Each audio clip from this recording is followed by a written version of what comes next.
22. The Golden Rule.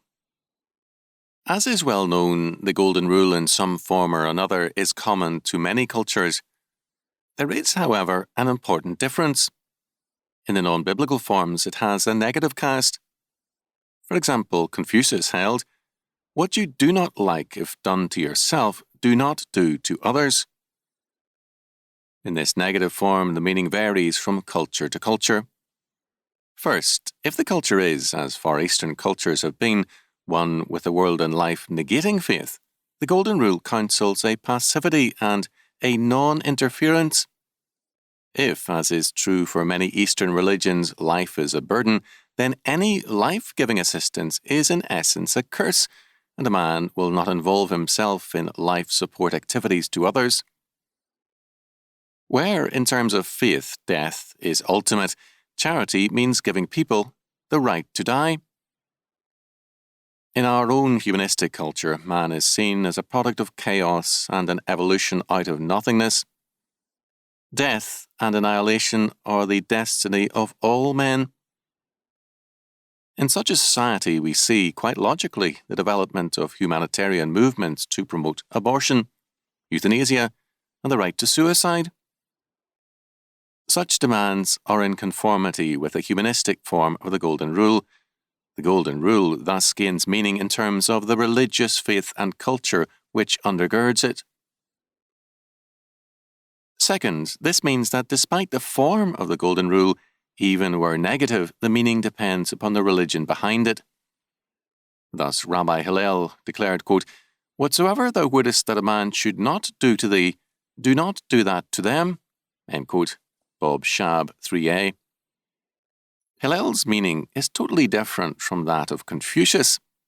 According to Hillel, this sentence is a summary of the law. As such, the form is negative because the law, "thou shalt not," but the meaning is positive. Very early, the Church used this same form as a summary of the law. In an early summary of the Council of Jerusalem, the statement of Acts 15, 28 and 29 is given with such an addition. "It has seemed good to the Holy Spirit and to us to lay upon you no greater burden than these necessary things, to abstain from meats offered to idols, and from blood, and from fornication. And whatsoever ye do not wish should be done unto you, not to do, or do not do, to others, from which, if ye keep yourselves, ye shall do well, being borne along in the Holy Spirit. Fare ye well." End quote. This same statement, in nearly identical form, appears in the dooms or judgments of King Alfred, with this addition. "From this one doom a man may remember that he judge every man righteously, he need heed no other doom book. Let him remember that he adjudged to no man that which he would not that he adjudged to him if he sought judgment against him." End quote. Until more recent and humanistic years, the Golden Rule was seen as a summation of the way of life set forth in God's law. Its meaning, thus, is radically different in the Bible than it is in other religions. Any equation of the various instances of the Golden Rule is a falsification. Third, the Golden Rule in Scripture is an aspect of a dominion mandate, whereas in other faiths it can mean a way of retreat. The law and the prophets call for dominion and victory in the Lord. This too is the meaning of the Golden Rule. Its place in the Sermon on the Mount is indicative of this.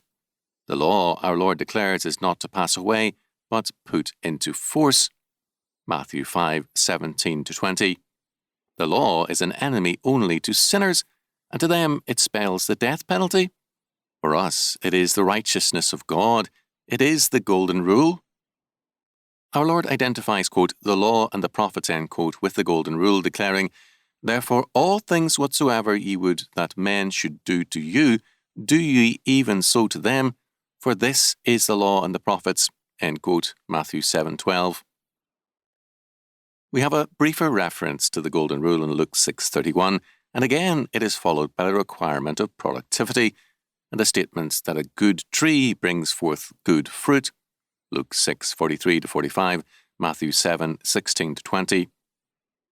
The law is God's appointed means for dominion, for applying his government and righteousness to all of life. The Golden Rule is thus a declaration of the royal virtue of the king's way of life. To separate the Golden Rule from the law of God is to falsify its meaning and to pervert or sentimentalize it. We are summoned by our Lord to exercise the royal virtue as kings, priests, and prophets unto Christ and on earth.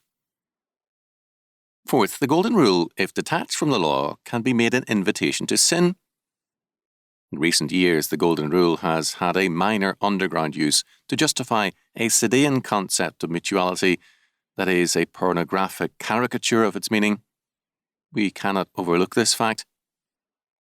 Just as homosexuals use antinomianism to justify their sin, the laws against homosexuality being ostensibly dead with the law, so some have set the Golden Rule in a pornographic context.